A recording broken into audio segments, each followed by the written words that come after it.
आज हमारा युवा विशेष दिन है और कहते हैं कि जिधर युवा चलता है देश उधर चलता है। पर पिछले 70 सालों से हमारा युवा कहीं नहीं चला। थोड़ी बहुत जो मूवमेंट युवाओं में रही है वो भीम आर्मी जो अभी नया नया ग्रुप है वहां रही है, पर वो ऊर्जा बेकार जा रही है क्योंकि उनके पास ना एक्सपीरियंस है ना दिशा है।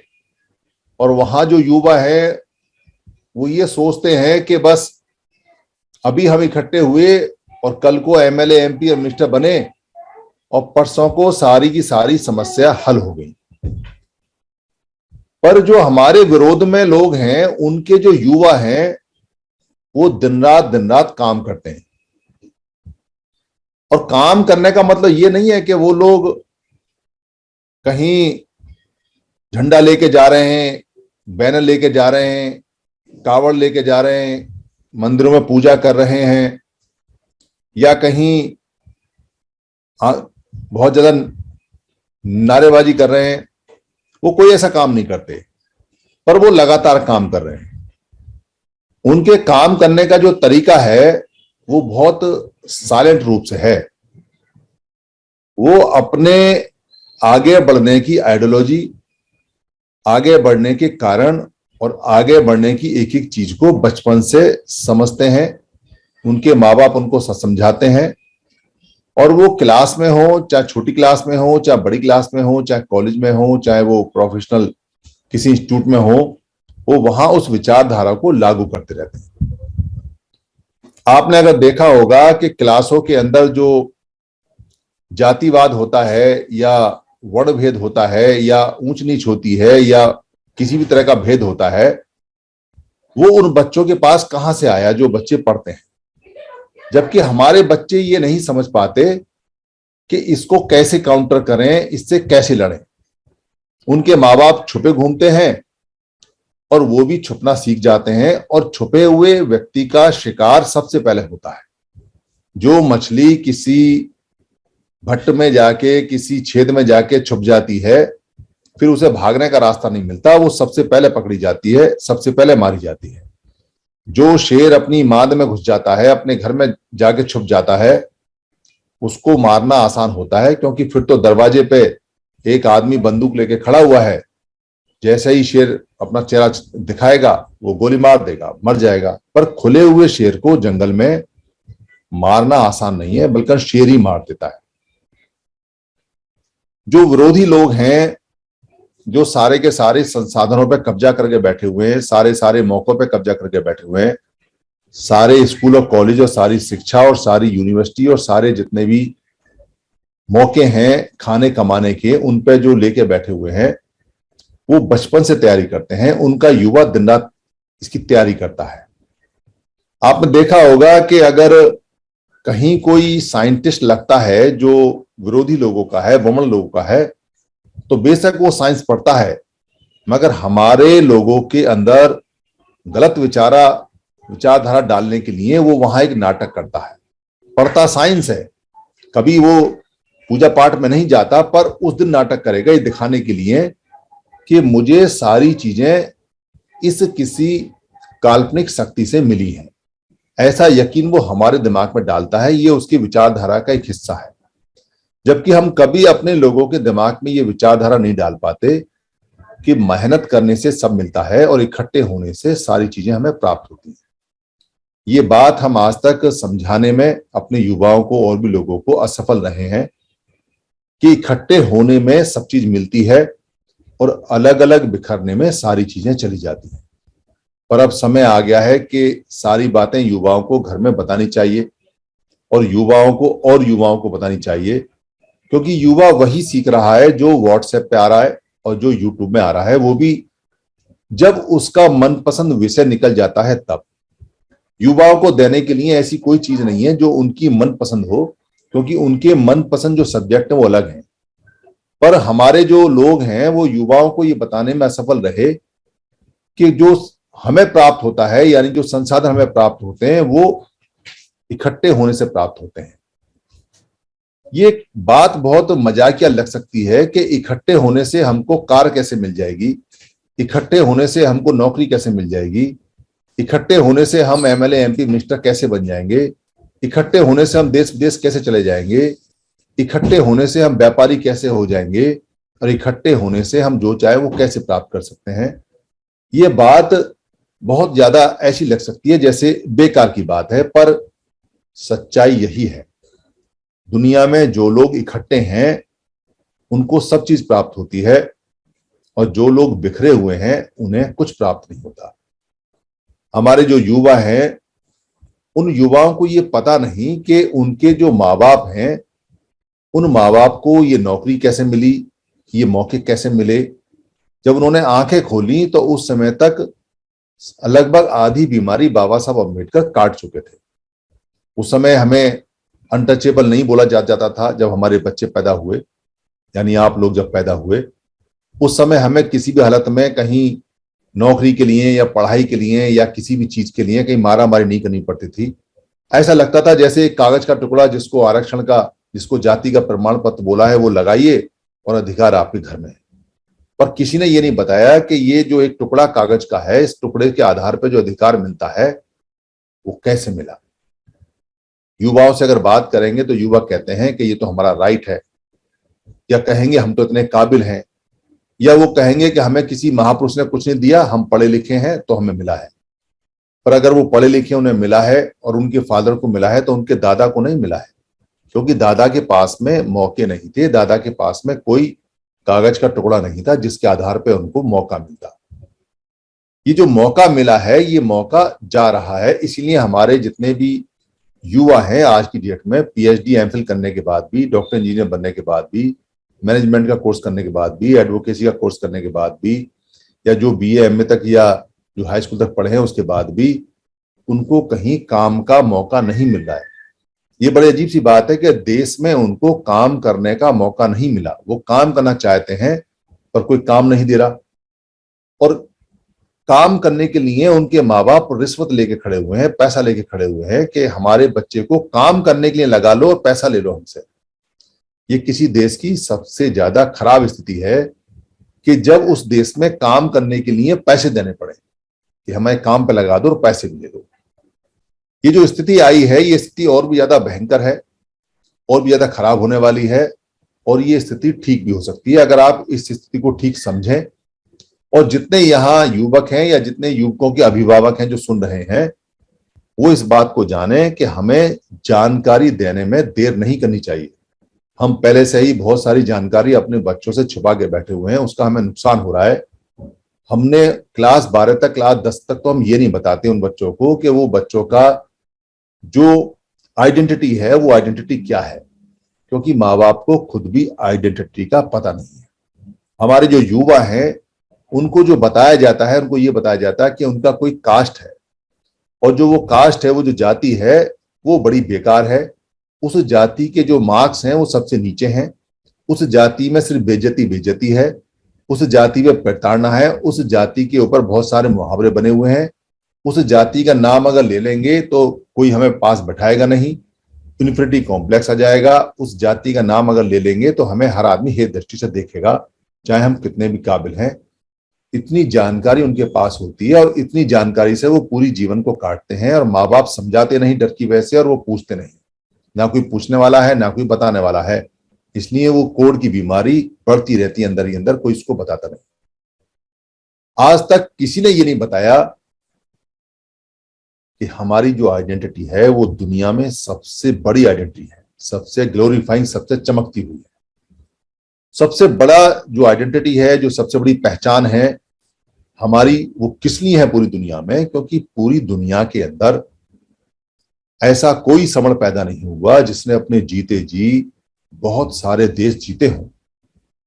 ऐसा कोई समण पैदा नहीं हुआ, क्योंकि हमारी आइडेंटिटी समण की है, जिसने पूरी दुनिया के अंदर विश्व गुरु बना हो हमारे गुरु के अलावा। ऐसा कोई दुनिया के आदमी नहीं है जिसने सबसे ज्यादा व्यापार किया हो हमारे सुदत्त के अलावा।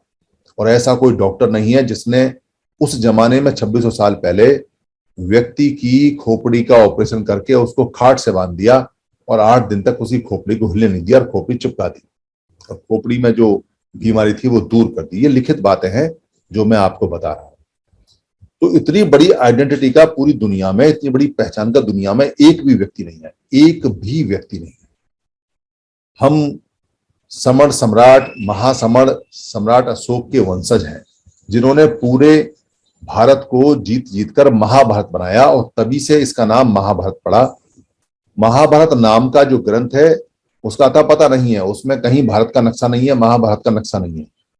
पर हमारे पास महाभारत का नक्शा है जो सम्राट अशोक के समय का है, जिसमें भूटान है, अफगानिस्तान है, नेपाल है, श्रीलंका है, बर्मा है, ईरान है, पाकिस्तान है, बांग्लादेश है। ये सारे के सारे देश, अफगानिस्तान है, ये सारे सारे देश उसके अंदर है। हमारे अंदर हमारे पास वो सुदत्त नाम का, जिसको हम अनाथ पिंडक बोलते थे, वो व्यापारी है जो पूरे दुनिया की 27% जीडीपी चलाता था यहां से। हमारे पास में यहाँ चंद्रगुप्त मौर्य जैसे वो सेनापति हैं जिनके यहाँ ईरान के दूत आके बैठा करते थे और उनके पैर दबाया करते थे। हमारे पास में ऐसे विश्व गुरु हैं जिनको बुद्ध बोलते हैं और अकेले विश्व गुरु हैं जो महासमण रहे हैं। ये सारे महासमण हैं। हमारे पास छत्रपति शिवाजी महाराज हैं जो महासमण हैं।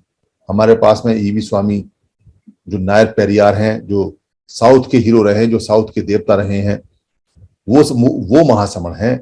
हमारे पास में ललित सिंह यादव जैसे लोग हैं जो इतने बुद्धिमान थे कि जिन्होंने काल्पनिक चीजों को चैलेंज किया, वो महासमण हैं।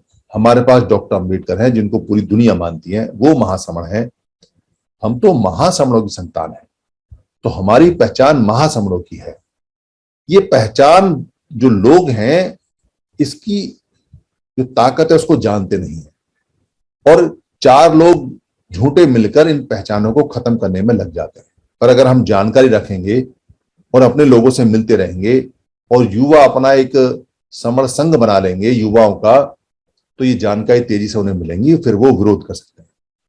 जानकारी आपकी अच्छी है मगर 3 लोग आपके अगेंस्ट में खड़े हो गए, आप अकेले रह गए, तो आपकी जानकारी खराब हो सकती है। क्यों खराब हो सकती है? क्योंकि एक पुरानी कहावत है कि एक व्यक्ति ने जो पैठ बाजार में लगती है, वीकली बाजार, वहां से एक बकरा खरीदा और जो 4 ठग थे उन्होंने देखा कि इसने बकरा खरीदा है। 4 ठगों ने कहा कि इसका बकरा हमें छीनना है। और कैसे छीनना है? ये अपने आप बकरे को हमें दे के जाए, ऐसा छीनना है। तो चारों ठग 100-100 मीटर के फासले पे पेड़ के पीछे खड़े हो गए। जब वो आदमी बाजार से, पैठ से, जानवरों के बाजार से बकरा लेके अपनी गोद में जा रहा था, तो पहले ठग ने, जो पेड़ के पीछे था, उसने कहा, अरे ये गाय का बच्चा कहां से लाए? तो उसने कहा, तेरा दिमाग खराब है क्या? ये तुझे गाय का बछड़ा लग रहा है क्या? ये बकरा है और मैं पेड़ से लाया हूं और तू बकवास मत कर। और ऐसे कह के वो आगे चला।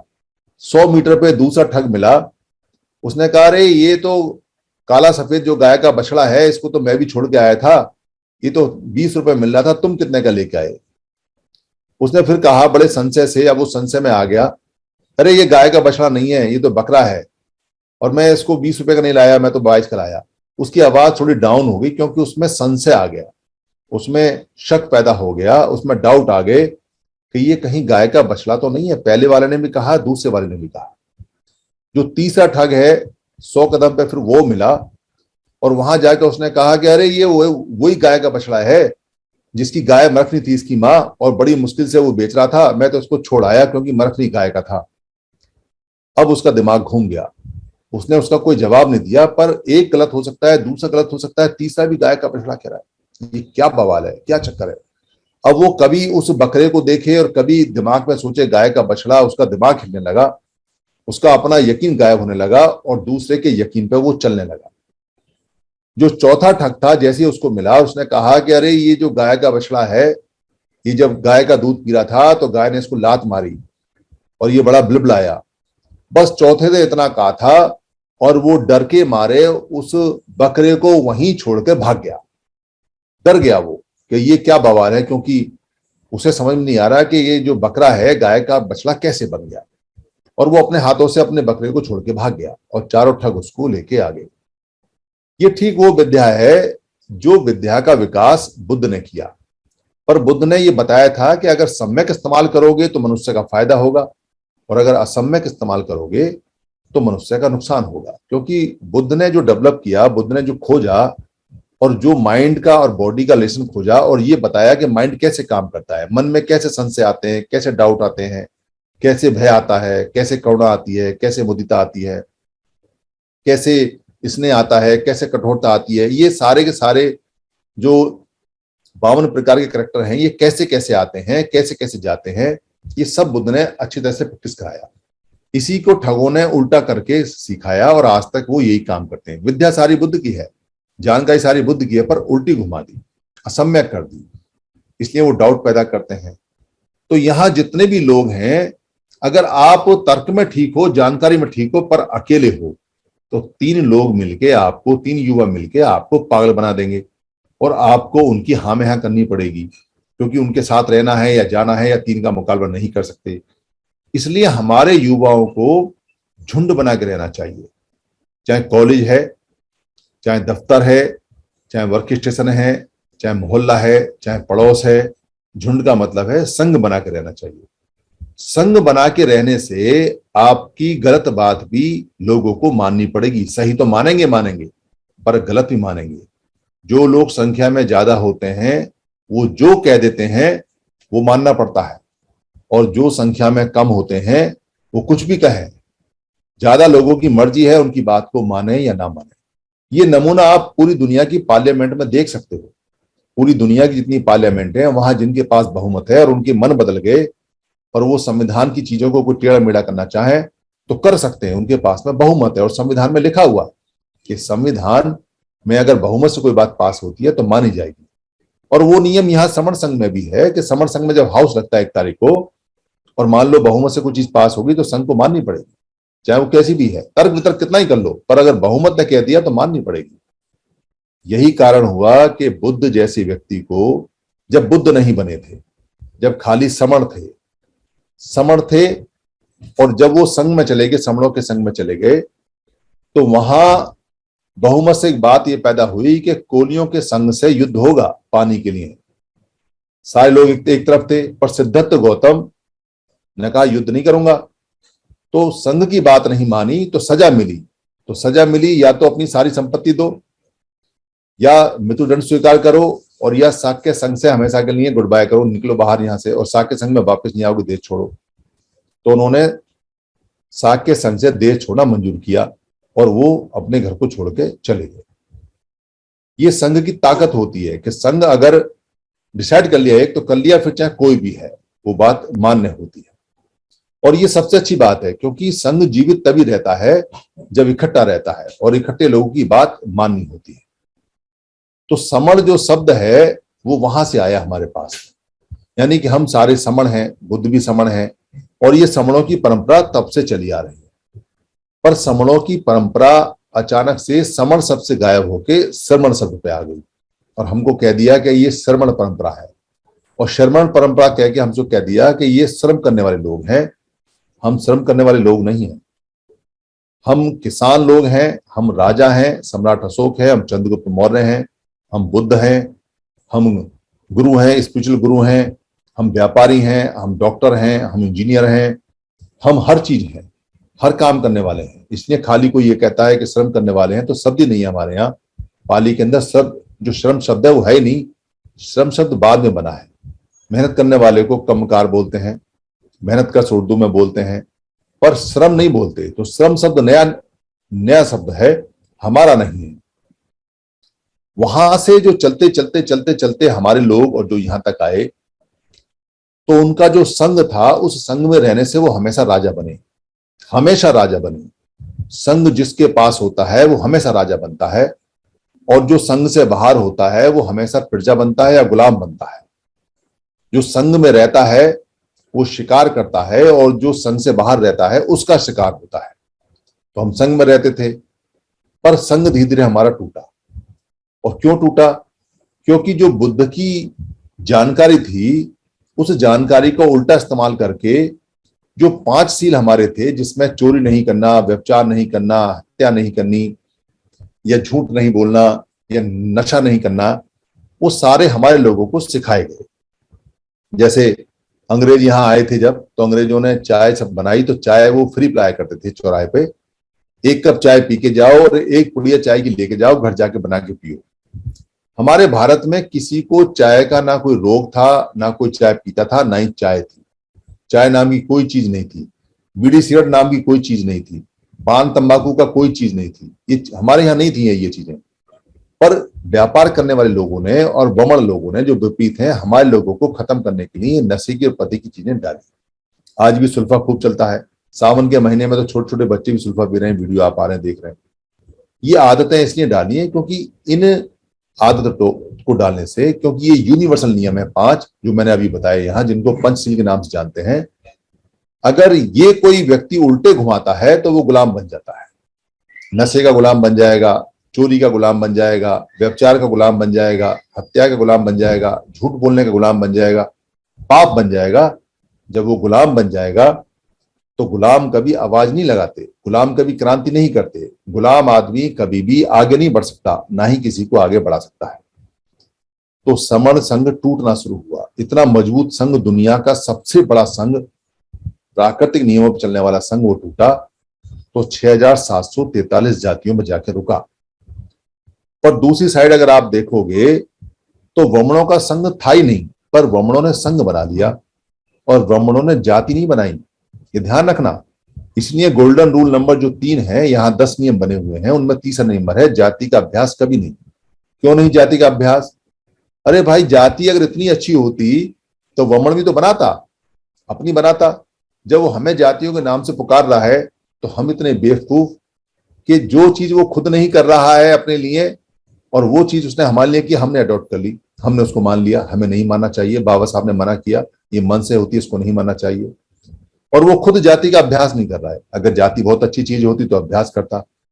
उसके यहाँ सिर्फ एक वर्ग चलता है, यानी कि वो सब लोग इकट्ठे हैं। आपने देखा होगा पूरे देश में आपको हर जगह वमन मिलेगा। यहाँ केरल में वमन मिलेगा, तमिलनाडु में मिलेगा, हिमाचल प्रदेश में मिलेगा, हरियाणा में मिलेगा, उत्तर प्रदेश में मिलेगा, दिल्ली में मिलेगा, असम में मिलेगा, त्रिपुरा में मिलेगा, मेघालय में मिलेगा, मिजोरम में मिलेगा, राजस्थान में मिलेगा, महाराष्ट्र में मिलेगा, कर्नाटक में मिलेगा। हर जगह आपको वमन मिलेगा, पर समण नहीं मिलता आपको। आपको समण की कास्ट मिलती है, समण के टुकड़े मिलते हैं, समण की जातियां मिलती हैं, पर वमनों की जाति नहीं मिलती आपको। वमनों की कोई जाति नहीं है। वमन ने कभी जिंदगी में जाति नहीं बनाई। आप कोई वमन की जाति नहीं बना सकते, वो सिर्फ वमन कहता है अपने आप को। तो जो वमन के आसपास लोग रहते हैं जातियों में, ये दरअसल सारे समण हैं, पुराने समण। बुद्ध ने कई बार लिखा है समणा और वमना, कई बार आया जिक्र समणा का और वमना का। तो 2 प्रकार के लोग हैं। तो अगर कहीं वमन है तो उसके आसपास जितने लोग हैं तो समण है। अब इसको उल्टा घुमाते हैं, जहां सारे लोग इकट्ठे रहते हैं, अगर उसके बीच में एक आदमी है तो सारे लोग समण हैं, और वो एक आदमी, हम उसको वमन कहते हैं। वमन का मतलब है वम। वम माने विपरीत, विपरीत विचारधारा का। वम माने उल्टी, वमती माने उल्टी करता है, और वमन माने उल्टा किया हुआ पदार्थ, यानी मुंह से निकला हुआ गंदा पदार्थ उल्टी, उसको वमन बोलते हैं। वमन हो गया। और समण का मतलब है समता में रहने वाले भारत के ओरिजिनल लोग, जिनको समण बोलते थे। हम ही लोगों ने उनको नाम दिया वमन। क्यों दिया? क्योंकि वो हमारी विचारधारा के उल्टे लोग थे। और वो क्या थे? वो याचक थे, वो भिखारी थे। आपने हमेशा एक कहानियां सुनी होंगी, जो कहानी आती है, एक गरीब याचक ब्राह्मण। तो जो गरीब याचक ब्राह्मण है, वो समण के दरवाजे पर याचना करता है, खाना दे दो, खाना दे दो, कपड़ा दे दो, पैसा दे दो, कुछ दे दो, मांगता है। झूठा आदमी नहीं है वो साफ कह रहा है कि वो याचक है। हमेशा हर कहानी में आती है एक बूढ़ा गरीब याचक ब्राह्मण। याचनाओं की बड़ी बड़ी किस्से कहानी आते हैं कि कैसे एक वमन ने याचना करके मांगा, कैसे वो आया, और वो हमेशा कहता है अरे गरीब याचक ब्राह्मण को कुछ दो। पर हमेशा समण ने दिया है। और आपने एक भी कहानी नहीं सुनी होगी एक गरीब याचक समण, क्योंकि हम समण लोग हैं। तो समण की एक भी कहानी आपने कभी नहीं सुनी होगी, क्योंकि है ही नहीं। हम तो किसान थे, हम तो व्यापारी थे, हम तो राजा थे, हम तो विश्वगुरु थे, हम तो ध्यान लगाने वाले लोग थे, हम तो किसान थे, हम तो खेतिहर थे, हम रथ बनाते थे, हम हथियार बनाते थे, क्या क्या नहीं करते थे हम। सारे काम हम करते थे। देश हमारा, घर हमारा। तो जो भिखारी को भीख देंगे हम ही देंगे। भिखारी का घर नहीं होता। अगर उसका घर होता तो भिखारी क्यों होता? इसलिए हमारी जो आइडेंटिटी है, जो हमारे युवाओं की आइडेंटिटी है, वो देने वालों की है। और देने वाले को पाली के अंदर देवता बोलते हैं। देवता यानी दे एवता, जो इस प्रकार देता है। और जो महिला होती है उसको बोलते हैं देवी, यानी जो इस प्रकार से दे एव यानी इस प्रकार से देती है। तो ये देवता और जो देवी हैं ये करोड़ों में थे। इनकी संख्या 33 करोड़ बताई जाती है। तो 33 करोड़ रहे होंगे, जनसंख्या 33 करोड़ रही होगी, क्योंकि समण के अलावा कोई देवी देवता है नहीं। जिसके पास है नहीं वो देगा क्या? जो याचक है, जो भिखारी है, ना घर है, ना मकान है, बाहर से आया है, ना जमीन है, ना जायदाद, ना खेत, ना खलियान है, वो किसी को क्या देगा? वो तो मांगेगा ही। इसलिए जो वमन है उनमें एक भी देवता नहीं, वो हमेशा लेवता है, वो लेते हैं हमेशा। और जो समण है वो सारे के सारे देवता हैं, वो देते हैं। इसलिए 33 करोड़ देवताओं की धरती बताई जाती है। 33 करोड़ लोग थे हम, 33 करोड़ समणों जो देवता हैं, जो देने वाले थे, उनकी धरती है। इसको देवा बोलते हैं, देव बोलते हैं, देवता बोलते हैं, देवी बोलते हैं। ये सारे सारे देने वाले लोग हैं। दे का मतलब पाली में होता है देना, गिविंग, यानी जो देता है। और दे के बाद जो भी शब्द लगते हैं तायति, उससे वो स्त्रीलिंग और पुल्लिंग बनते हैं। ऐब माने जैसे, या इस प्रकार से।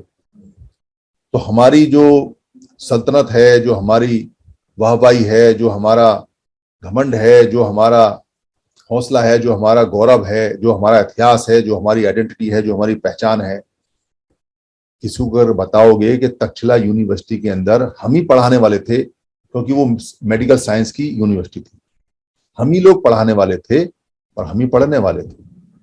किसी को अगर बताओगे कि सम्राट अशोक ने जो दुनिया का महासम्राट रहा है, उसके यहाँ सबसे पहले अक्षर बने, अक्षर, जिसको हम क्या बोलते हैं, वर्ड बोलते हैं, अक्षर बने, लिपि बनी, लिपि। तो जो अक्षर बने, जो लिपि बनी, जो स्क्रिप्ट बनी, उसको धम्म लिपि बोलते हैं। क्योंकि सबसे पहले उसने जो लिखवाए वो संविधान के नियम लिखवाए। संविधान के नियम जो धम्म में लिखे हुए, जो बुद्ध ने 300 साल पहले बताए थे, जो सम्यक सम संविधान के नियम थे, सबसे पहले वो लिखवाए। तो धम्म लिपि बोलते हैं। धम्म लिखा गया तो धम्म लिपि हो गई। वो धम्म लिपि की किताबें लिखवाई उसने। कागज तो बना नहीं था जब तक, न पेन आया, तो पत्थरों पे लिखवाई। तो पत्थरों पे लिखवा लिखवा के उसने पूरा पूरा संविधान जो बुद्ध ने बनाया वो उसने लागू किया। तो पहली बार इस देश को कोई धम्म मिला और ये देश धम्मिक हो गया, ये देश बुद्धिस्ट हो गया, ये बुद्ध राष्ट्र हो गया।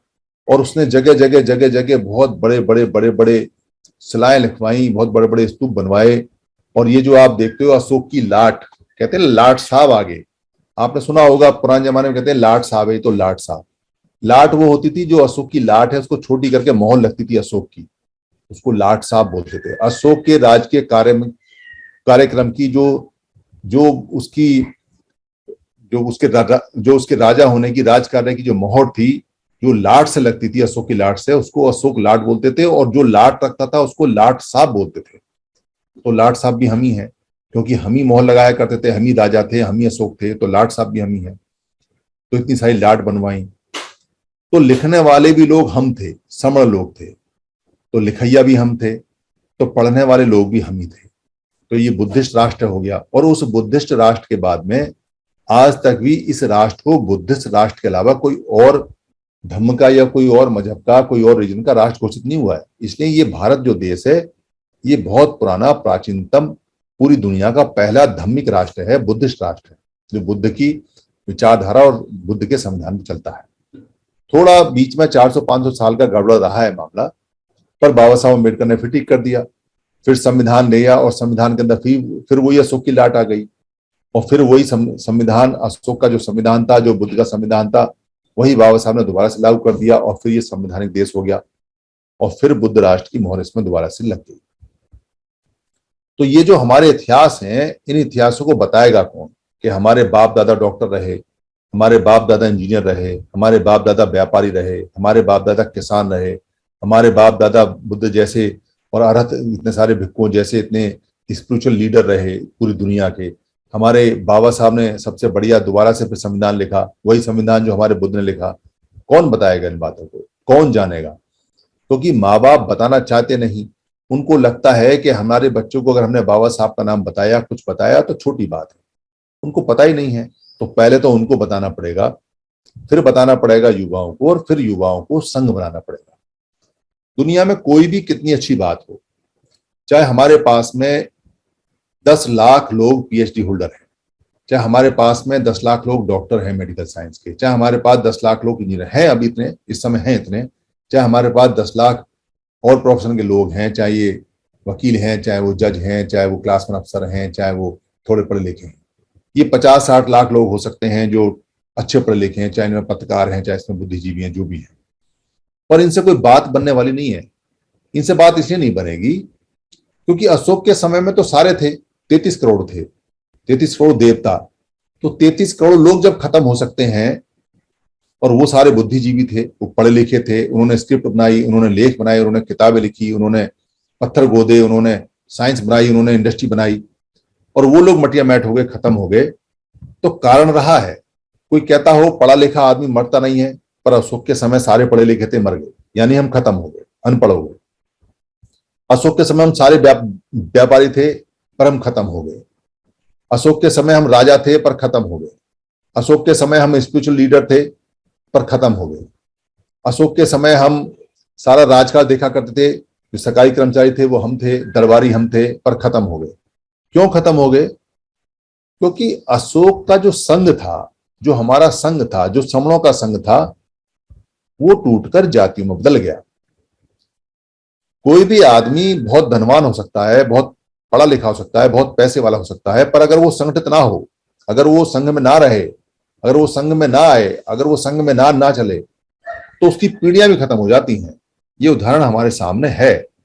इसलिए हम कह सकते हैं, और कोई अगर समाज ऐसा है कि जो ना पढ़ा है, ना लिखा है, ना उसमें एक भी जानकार है, वो गरीब है, ना उसमें कोई स्पिरिचुअल लीडर है, ना कोई धर्म बताने वाला है, ना उसमें कोई राजकीय कर्मचारी है, पर वो संघ में है, तो वो जिंदा रहता है और वो आगे बढ़ता है। इसका उदाहरण आप सिखों में देख सकते हो। सिख पहले ऐसे नहीं थे जैसे आज हैं, पर संघ के बाद कैसे मजबूत हो गए। आप जाटों में देख सकते हो। जाट को बहुत ज्यादा इंफीरियर माना जाता था, पर वो इकट्ठे हो गए तो राज करते हैं। आप मुसलमानों को देख सकते हो कि मुसलमान बेशक ज्यादा पढ़े लिखे नहीं है, बहुत गरीब हैं, पर वो इकट्ठे रहते हैं तो वो मजबूत रहते हैं। उनकी प्रताड़ना नहीं होती, उनके साथ एट्रोसिटीज नहीं होती, उनकी बहन बेटियों की इज्जत नहीं लूटी जाती, ना ही उनकी कहीं पिटाई होती है, ना ही उनको मूछें कटती है, ना ही उनको घोड़े बैठाया जाता है। संघ है उनके पास में। एक भी व्यक्ति के साथ कोई अत्याचार होता है तो बाकी देश बोल पड़ते हैं।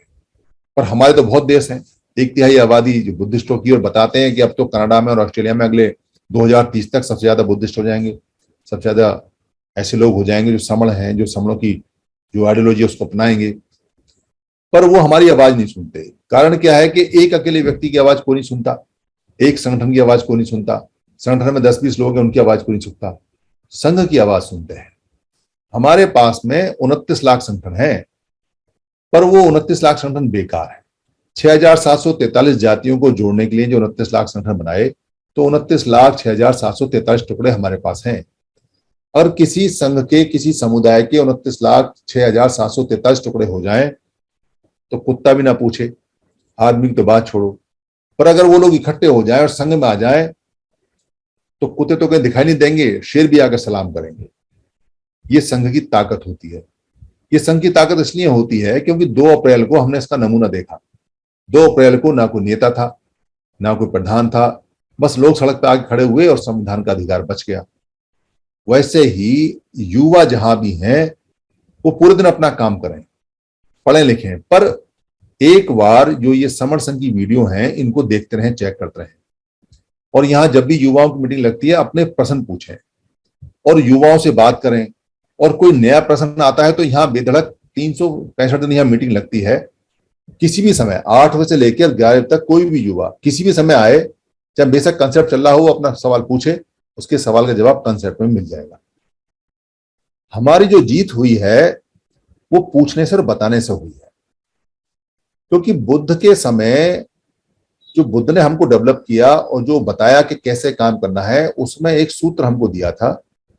वो तर्क वितर्क बहुत करते थे और उनके सारे भिक्खु तर्क वितर्क करते थे।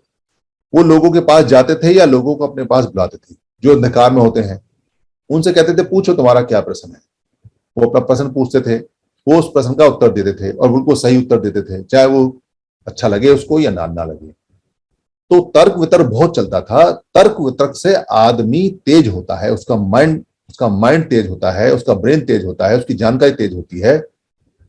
तर्क वितर्क से उसकी जानकारी क्लियर हो जाती है, बिल्कुल शुद्ध हो जाती है, सुलझ जाती है, शुद्ध हो जाती है। तो फिर वो औरों को समझाने के लायक हो जाता है। इसलिए यहां जितने लोग हैं वो तर्क वितर्क करना सीखें। अगर वो तर्क वितर्क करना सीख गए, अच्छा कुतर्क ना करें। कुतर्क का मतलब यह है कि एक बात पे अड़ गए और वो बात गलत है। अड़ना नहीं है, सामने वाले की बात को तर्क से काटना है, अड़ के नहीं काटना, चिल्ला के नहीं काटना, जोर से नहीं काटना। तर्क वितर्क के नियम होते हैं, बात को बात से काटें और बात को बात से जीतें। तो जैसे जैसे आप जीतते जाएंगे, बात से बात को काटते जाएंगे, आप सच्चाई के पास पहुंचते जाएंगे। क्योंकि तर्क जो आखिरी रुकता है वो सच्चाई पर रुकता है। मान लो हमने ये तर्क करना शुरू कर दिया कि नारियल के अंदर सफेद गूदा होता है या लाल गूदा होता है। किसी ने कहा नारियल के अंदर लाल गूदा होता है और दूसरे ने कहा सफेद गूदा होता है। तो वो कहेगा मैंने फलानी पिक्चर में देखा उसमें तो सफेद गूदा था, दूसरा कहेगा मैंने फलानी जगह फोटो देखा उसमें लाल गूदा था। फिर वो बात आगे बढ़ेगी। तो जब लास्ट रुकेगी तो लास्ट यहां तक पहुंचेगी कि नारियल मंगा लो, फोड़ के देख लो उसमें कैसा है। तो नारियल मंगा के फोड़ के देख के पता चल जाएगा, या 4 लोगों की गवाही देख लो तो बात क्लियर हो जाएगी, पर रुकेगी सफेद पर आकर। इसलिए आप गलत भी बोलोगे तो तर्क रुकेगा वहीं जहां सच होगा और जहां सच है, और सच सारा हमारे फेवर में है क्योंकि हम ही सच्चे लोग हैं। इसलिए जीतेगा सच्चाई और जीतेंगे हम। इसलिए आपको लगातार लगातार युद्ध करते रहना है, वाक युद्ध यानी कि बोलने का युद्ध। उच्चंती करते रहना है, आपने बोलते रहना है, बात करते रहना है। अगर आपने बातें बंद कर दी, तर्क बंद कर दिया, सोचना बंद कर दिया, प्रश्न बंद कर दिए तो आपकी मृत्यु हो जाएगी।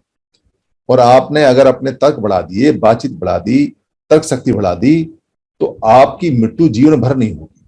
जो लोग तर्क वितर्क करते हैं वो हमेशा जिंदा रहते हैं, हमेशा जवान रहते हैं, और जिनके प्रश्न मर जाते हैं वो व्यक्ति प्रश्न से पहले मर जाते हैं। ये हमको जीत दिला देंगे। इसलिए हम जितनी जल्दी बातचीत करेंगे, जितनी जल्दी जुड़ेंगे, जितनी जल्दी बैठेंगे, जितनी जल्दी साथ साथ आएंगे, जितनी साथ साथ खाएंगे, साथ साथ रहेंगे, साथ साथ चलेंगे, साथ साथ फिरेंगे, उतनी जल्दी जीत जाएंगे। और जितना इसमें देर लगाएंगे उतनी जल्दी हम मर जाएंगे। क्योंकि संघ ने हमको पहले भी बचाया है और संघ हमको फिर भी बचाएगा। संघ सबसे बड़ा होता है, इसलिए दिन में 3 बार हमको संघ को नमन करना चाहिए। सुबह उठते ही संघं नमामि, दोपहर को 2 बजे संघं नमामि, और शाम को सोने से पहले संघं नमामि। अपने संघ को याद करते रहेंगे, उसकी आवृत्ति करते रहेंगे, उसको रिपीट करते रहेंगे, उसके नियम पढ़ते रहेंगे, समझते रहेंगे, समझाते रहेंगे, जीत जाएंगे जल्दी। सारे करेंगे तो ये काम 1 साल में भी खत्म हो सकता है, और नहीं करेंगे तो 100 साल भी कम पड़ सकते हैं, 1000 साल भी कम पड़ सकते हैं। इच्छा आपकी है, मर्जी आपकी है, मेहनत आपने करनी है, फल आपको मिलेगा। आपके साथ साथ हमें भी मिलेगा, हम भी मेहनत कर रहे हैं, पर मिलेगा जब हम सारे के सारे लोग अपने काम को बहुत तेजी से और ईमानदारी से करेंगे। संघं नमामि। धन्यवाद।